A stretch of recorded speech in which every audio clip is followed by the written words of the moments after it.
ఈరోజు వెల్దుర్తిలోని క్యాంప్ కార్యాలయంలో ఇరిగేషన్కి సంబంధించి నాగార్జున సాగర్ ప్రాజెక్ట్ ఇంజనీర్లని, అలాగే మైనర్ ఇరిగేషన్ అధికారులని, అలాగే ఏదైతే ఏపీఎస్ఐడిసి లిఫ్ట్లకు సంబంధించి ఆ అధికారులను కూడా పిలిపించి సమీక్షించడం జరిగింది. ముఖ్యంగా నాగార్జున సాగర్ ప్రాజెక్టు విషయంకి వస్తే మనకి బుగ్గవాగు గేట్లు గత 5 సంవత్సరాలుగా రిపేర్స్ నోచుకోకపోవటం, బాగా గేట్లన్నీ డ్యామేజ్ అవ్వటం, మరి వాటర్ని కంట్రోల్ చేయలేకపోవటం, ఇవన్నీ కూడా ప్రధానమైన సమస్యలుగా నిలిస్తే గత సంవత్సరంలో 2 గేట్లు యుద్ధ ప్రాతిపదికన పూర్తి చేయటం జరిగింది. ఈ సంవత్సరం మరో 2 చేయటం జరిగింది. కొంతవరకు ఆపరేషన్లో ఉన్న 2 గేట్లు రిపేర్లకు కూడా మరి ప్రభుత్వ అనుమతి కోసం అంచనాలు పంపించడం జరిగింది.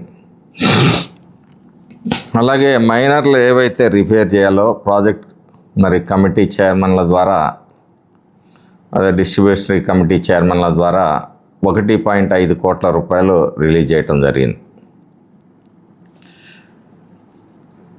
చంద్రబాబు నాయుడు గారు ప్రభుత్వం వచ్చిన తర్వాత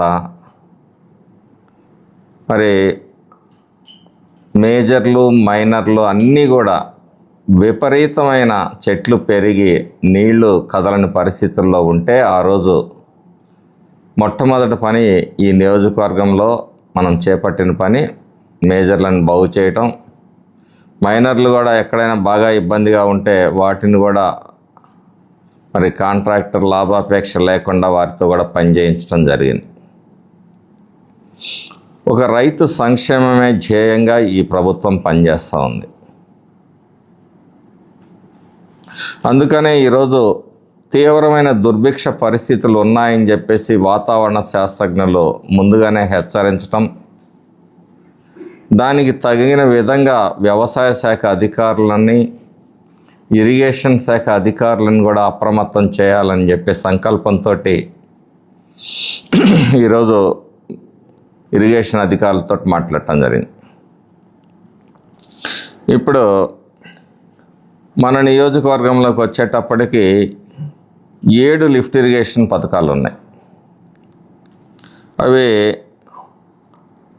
అనుపు ఒకటి, కొప్పునూరు ఒకటి, నారాయణ రెడ్డిపురం, ఏకోనంపేట, తాళ్లపల్లి, పేటసండ్లగండ్ల, జేరివాగు. ఇందులో 2 మాత్రమే పనిచేస్తూ ఉన్నాయి, ఫుల్ ప్లెడ్జ్డ్గా కాదు, పార్షియల్గా. వీటన్నిటినీ కూడా మరి ఫుల్ ప్లెడ్జ్డ్గా పని చేయించడానికి, అలాగే ఫర్దర్ మెయింటెనెన్స్ కోసం కూడా ప్రభుత్వం దీర్ఘకాలికంగా ఆలోచన చేసి మరి ఉన్న వీటిని రిపేర్ చేయించి లిఫ్ట్ ఇరిగేషన్ని మరి స్ట్రీమ్లైన్ చేయటం, ఆ తర్వాత కూడా భవిష్యత్తులో కూడా రాబోయే 10 సంవత్సరాల్లో కూడా మరి వీటి మెయింటెనెన్స్కి ఇబ్బంది జరగకూడదు అనే ఒక ఆలోచనతో ఇప్పుడు ఉన్న ప్రాజెక్ట్ అని రిపేర్ చేయడానికి ఒక 7 కోట్ల రూపాయలు, అలాగే భవిష్యత్తులో 10 సంవత్సరాలు మెయింటెనెన్స్కి కూడా సుమారు 77 కోట్ల రూపాయలు మరి ప్రపోజల్స్ రెడీ చేసి ఒక సంస్థకు ఒప్పజెప్పి వారి ద్వారా సక్రమంగా రైతుకి భవిష్యత్తులో కూడా ఇబ్బంది జరగకూడదని చెప్పేసి ఒక నిర్ణయం తీసుకోవటం జరిగింది. కారణంగా గత పాలకుల అవినీతికి సాక్షిభూతంగా నిలిచిన ధర్మవరం లిఫ్ట్ ఇరిగేషన్ ప్రాజెక్ట్ నిధులున్నా ఖర్చు పెట్టని దుస్థితి. అంటే మించి వారి ఆ వర్క్కి మించి మరి ఆ కాంట్రాక్టర్ని బెదిరించటం, డబ్బులు డిమాండ్ చేయటం, వీటి మూలంగా ఆ కాంట్రాక్టరు ఆ ప్రాజెక్టుని పక్కన పడేయటం, ఆ తర్వాత నాబార్డు నిధులు కూడా మురిగిపోవటం, ఇవన్నీ జరిగిన తర్వాత మళ్ళీ గౌరవ ముఖ్యమంత్రి గారి దృష్టికి వెళ్ళినప్పుడు వారు ఈరోజు 17 కోట్ల చిల్లర మరి డబ్బుల్ని కేటాయించి అతి త్వరలోనే మళ్ళీ రీటెండర్స్ కూడా పిలవబోతా ఉన్నాం. అలాగే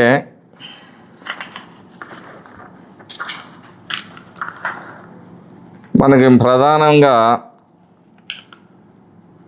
RRR కింద మన ప్రాంతంలో చెరువులు ఉన్నాయి. ఈ RRR కింద మనం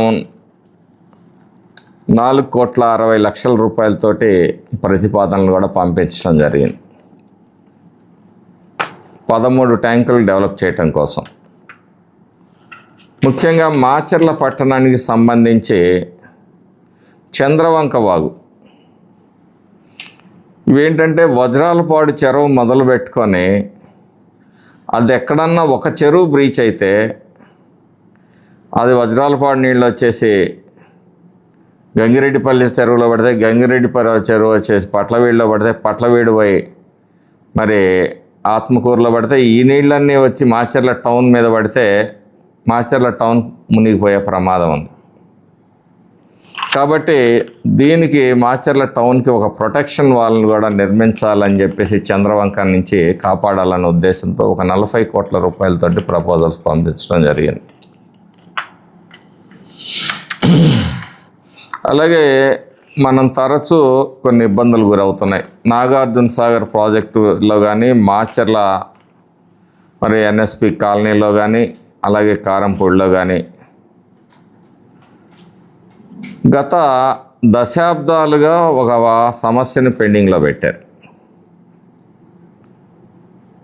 కరెంటు బిల్లు చెల్లించలేదని చెప్పేసి ఎలక్ట్రిసిటీ డిపార్ట్మెంట్ వాళ్ళు వచ్చేసి మరి పవర్ కట్ చేయటం, ప్రజలు మా దగ్గరికి రావటం, మరి ఇరిగేషన్ శాఖ చెల్లించట్లేదు. దీని మీద కూడా దీనికి ఒక ముగింపు పలకాలనే ఉద్దేశంతో మరి 2 డిపార్ట్మెంట్లను కూడా కలిపి మరి ఏ విధంగా ఈ సమస్యకు శాశ్వత పరిష్కారం చూడాలనే దాని మీద కూడా ఒక రిప్రజెంటేషన్ తయారు చేసి గౌరవ విద్యుత్ శాఖ మార్చిలో గొట్టిపాటి రవికుమార్ గారికి అలాగే మరి జలవనరుల శాఖ మార్చిలో నిమ్మల రామానాయుడు గారికి కూడా అందించి వీటిని సాల్వ్ చేయాలనే ఉద్దేశంతో దానికి కూడా మరి వివరాలతో సహా మరి తయారు చేయటం జరిగింది. ప్రజలకు శుభవార్త. Raviteja multi speciality hospital. Raviteja multi speciality hospital, ring road centre, Macherla.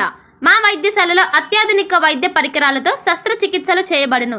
అదేవిధంగా మా వైద్యశాలలో MICU, NICU, OT ఆపరేషన్లు ఎంతో అనుభవం కలిగిన doctor Keerthi Reddy, doctor Satish, doctor చంద్రశేఖర్లచే వైద్య సేవలు అందించబడును. మా వద్ద కార్పొరేట్ వైద్యశాలలో ఎన్నో ఏళ్లు అనుభవం కలిగిన గైనకాలజిస్ట్, జనరల్ మెడిసిన్, జనరల్ సర్జరీలచే వైద్యం చేయబడును.